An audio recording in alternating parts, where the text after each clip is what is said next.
Right, ముందు మనతోటి కారుమంచి రమేష్ గారు ఉన్నారు, వారితో మాట్లాడదాం. కారుమంచి రమేష్ గారు, గుడ్ ఈవినింగ్ అండి. గుడ్ ఈవినింగ్ బ్రహ్మనాయుడు గారు. సో మొదటి అంశం ఆకువీడి ఘటన, ఎందుకంటే మీరు గోదావరి జిల్లాకు చెందినటువంటి వ్యక్తి కాబట్టి మీకు పూర్తిస్థాయి అవగాహన ఉంటుంది. అసలు ఏం జరిగింది? ఏపీ డిప్యూటీ స్పీకర్ రఘురామకృష్ణరాజు గారి మీద దాడికి ప్రయత్నం చేసింది ఎవరు?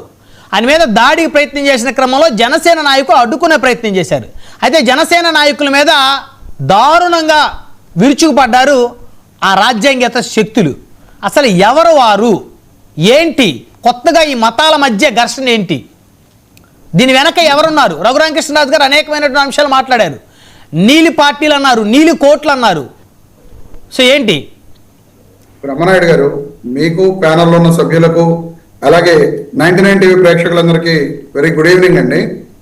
ఇక రఘురామకృష్ణరాజు గారు, ఎందుకంటే ఆయన వైఎస్ఆర్ కాంగ్రెస్ పార్టీ మీద, జగన్మోహన్ రెడ్డి గారి మీద చాలా కోపంతో, చాలా ఆయన ఏదో ఒకటి చేసేయాలనే కసితోటి, కక్షతోటి ఉన్నారు కాబట్టి ఆయన ఏదైనా మాట్లాడతారు.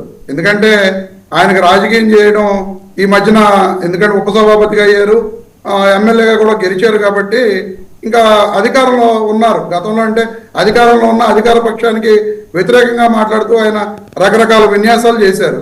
కానీ ఈరోజు ఆయన ఏమైనా సరే వైఎస్ఆర్ కాంగ్రెస్ పార్టీ మీద, వైఎస్ఆర్ కాంగ్రెస్ పార్టీ నాయకుల మీద ఏదో ఒక విధంగా కక్ష తీర్చుకోవాలనే లక్ష్యంతో ఉన్నారు కాబట్టి ఆయన ఏదైనా మాట్లాడతారు. ఇక ఆకివీడు సంఘటన విషయానికి వస్తే, వాస్తవంగా ఆకివీడులో అక్కడ జరిగింది మతాల మధ్య ఇష్యూని రేజ్ చేసింది ఎవరండి? ఖచ్చితంగా ఉపసభాపతి రఘురామకృష్ణరాజు గారే. ఆయనే రేజ్ చేశారు ఆ ఇష్యూని. ఆయన తప్ప వేరే వాళ్ళు రేజ్ చేసింది ఎవరున్నారు అక్కడ? నాకు తెలిసినంత వరకు, నాకున్న సమాచారం మేరకు 1932 నుంచి కూడా ఇప్పుడు ఎక్కడైతే రాముడు విగ్రహం ఉంది, రామాలయం ఉంది అని చెబుతున్నారో అక్కడ అది దళితులకు సంబంధించిన గొంతెమ్మ దేవత ఉండే సైట్ గా అందరూ కూడా చెబుతున్నారు. రికార్డు ప్రకారం కూడా అక్కడ ఏదో సత్రం స్థలం అని చెప్పి దాంట్లో దళితులకి ఆ సైట్ 1 ఎకరంన్నర కూడా దానికి ఉందని చెప్పి చెబుతున్నారు. ఇవన్నీ కూడా ప్రభుత్వం బయటకు తీసుకురావాల్సిన అవసరం ఉన్నది.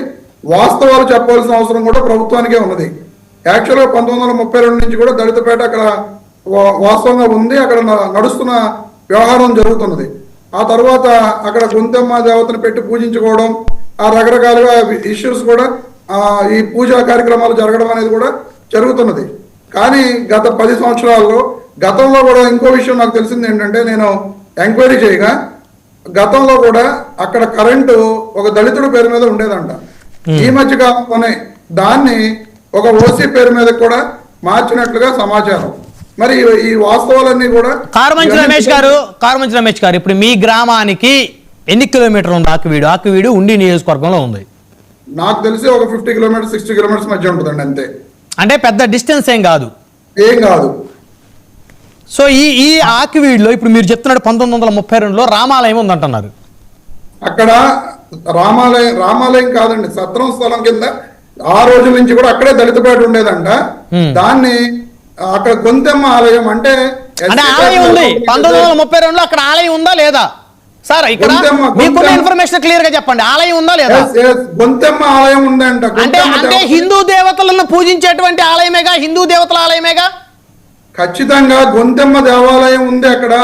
అంటే ఎస్సీ పేటలలో గొంతెమ్మని పూజించే ఆచారం నేటికి ఉన్నది. ఎందుకంటే ఎస్పెషల్లీ మాలపల్లెల్లో గొంతెమ్మ దేవతను పూజిస్తూ ఉంటారు. ఈ రోజుకి కూడా గొంతెమ్మ జాతరలు చేస్తూ ఉంటారు. అంటే ఇక్కడ రమేష్ గారు, మాలపల్లి అని మీరు చెప్తుంది వినండి ఒక్క నిమిషం. అంటే వాళ్ళందరూ కూడా హిందువులే, ఎస్సీలు కూడా మన దేశంలో. దురదృష్టవశాత్తు కాలక్రమేణా వారు మతం మారినటువంటి, కొంతమంది మతం మారిన పరిస్థితులు, ఆ పరిస్థితులు ఎందుకు వచ్చాయి అనేక మంది, చాలా మంది పెద్ద పెద్ద విశ్లేషకులు కూడా చాలా అభిప్రాయాలు చెప్పారు. సో వారిని దేవాలయంకు రానియకుండా వారిని ఇబ్బందులు పెట్టారని కొన్ని చోట్ల, కాబట్టి వారు కొంతమంది మతం మారారని, ఇవన్నీ జరిగాయి. కానీ వాళ్ళందరూ కూడా హిందువులే కదా.